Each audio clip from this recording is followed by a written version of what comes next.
A surprise, folks. It says second place, male 50, age group 50 through 59. It's for the marathon. Didn't think I'd come home with some prizes and gifts and awards, but this is unexpected. Now I feel ashamed, embarrassed. I should have run faster. I should have suffered some more to earn this, but I'll take it.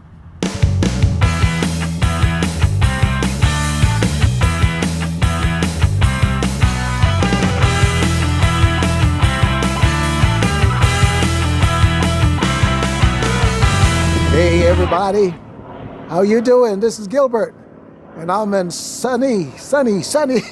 In fact, it is 86 degrees out. I think the high today is 91 degrees out here in Corona, California, Inland Empire, in Southern California, like I said. But this is my first time talking about anything technical on this video channel. I usually don't pay much attention to technical issues and data and all that stuff, but you know what?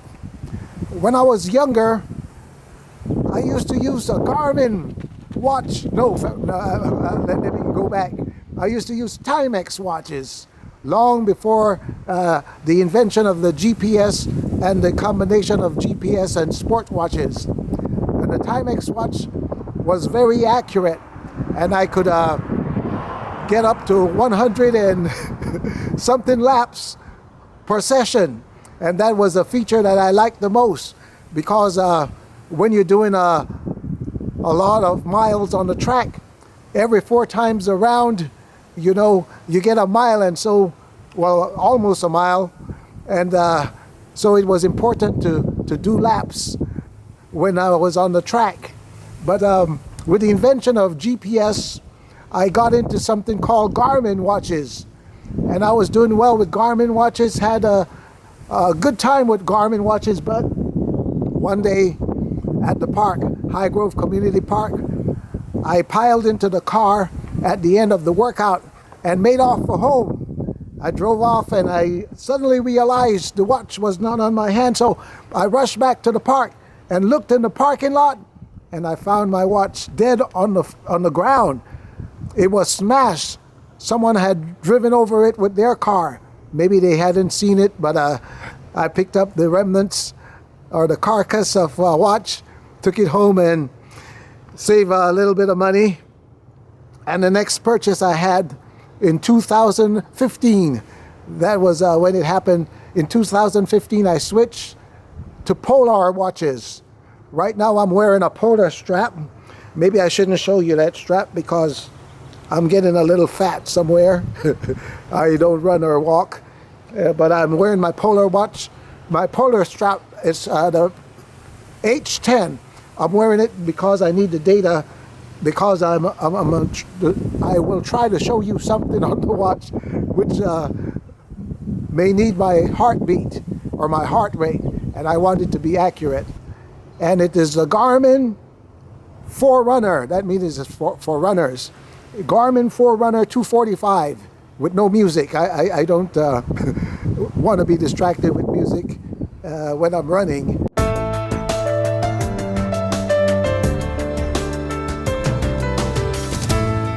There are only 3 things on my screen when I'm running, and I'm going to get it started even though I'm not outside or anything, and I'm not going to run. There it gets started, and it says my heart rate is hooked up. At the very top, I have my distance. I want to know the overall distance that I've completed when I'm running. And in the middle, I want the time for my run, the overall time to be displayed every time. And you know what it will do? When I hit a mile, it will give me that mile time. So it will come out of this and just show me the stats for the rest of the mile. Then it goes back to this, and then at the bottom, as you can see, 81 beats per minute. That's my heart rate monitor at work, my heart rate. So those are the only 3 things that I want to see when I'm running on the road. So my watch has a lot of features, a lot of neat things, a lot of metrics, a lot of feedback, a lot of screens where I can program workouts. I can set it to pace me through a race, and I can even set it to get me back to where I started from in the event I'm in a city like New York or New Jersey, somewhere in New Jersey where my uncle lives, and he lives in Swedesboro. But my grandmother was buried in New Jersey. I'm not sure what city it was, but you get the picture. If you go to some strange city, the watch can get you back to where you started, so you don't have to worry about memorizing streets or signposts or even landmarks. You can get back to where you were, but I haven't ever used that yet. The scariest feature on my Garmin Forerunner 245. When it comes to running, I am not afraid of most anything.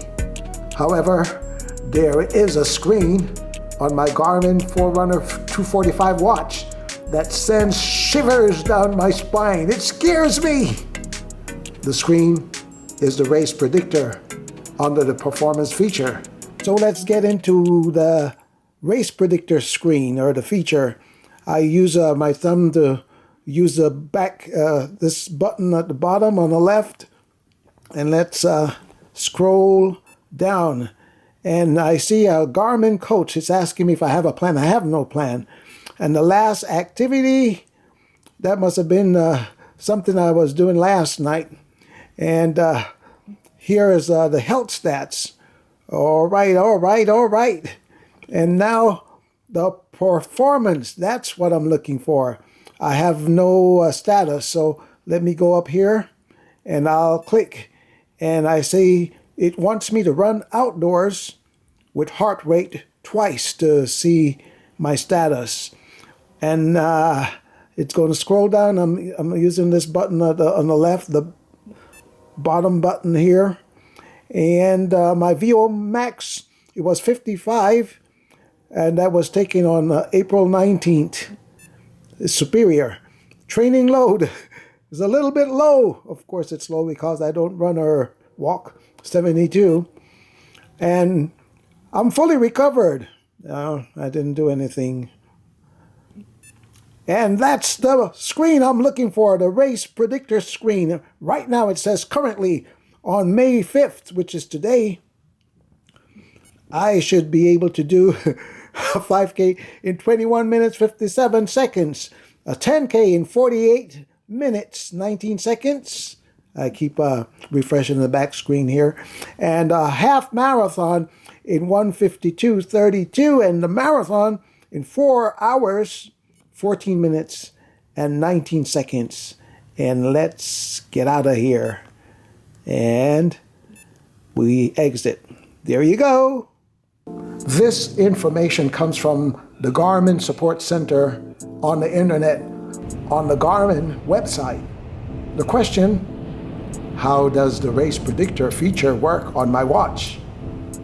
Race Predictor projects an ideal race time for different distances such as 5K, 10K, full, and half marathon. This calculation can be assessed from a watch's performance widget. The watch will use the VO2 max estimate and your training history to provide a target race time. The watch analyzes several weeks of your training data to refine the race time estimates. The projections may seem inaccurate at first. The watch will require a few runs to accurately provide an ideal prediction. These times are just predictions and do not factor in variables including weather, course difficulty, or training regimen. Can I really run that fast? One important obvious caveat, besides the fact that there is a margin of error, is that you have to be doing proper training specific to your race. let's say the Race Predictor estimates that you can do a 20-minute 5K and a 3-hour, 15-minute marathon. If you're only running 20 miles a week, going out at a 3:15 pace during your marathon would be ridiculously reckless. Perhaps it's best to think of these predictions as a lifetime goal rather than an immediate goal. The times predicted in the Race Predictor are scary.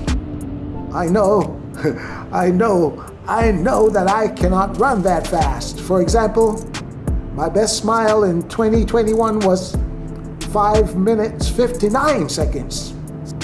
And my Race Predictor was telling me that I should be able to do a 5K in 17 minutes 49 seconds. That is at 5 minutes 44 minutes per mile pace. That's way, way, way faster than my best mile time. I can't even imagine running that hard. But maybe I could if I bought into my watch's prediction. So one day, 2 to 3 years from now, when I'm fit, when I'm in my prime, hopefully, I'll be able to go to the pace predictor on my Garmin Forerunner 245 and look for the 5K race times, the 10K, the half marathon, and the marathon. And I can hit those times or even go faster. Then I'll be a super, super, super champion. Countdown in exactly 2 weeks. 14 days, I will be seeing the people at orthopedic at Arrowhead Regional Medical Center for a consultation for my left knee, the fractures in my left knee, and for the situation in my left hip. I don't know what the situation is with the left hip. My doctor hasn't told me. After we got those x-rays, I haven't heard anything. But it's on the menu, it's on the schedule, the visit to orthopedic. So in 2 weeks,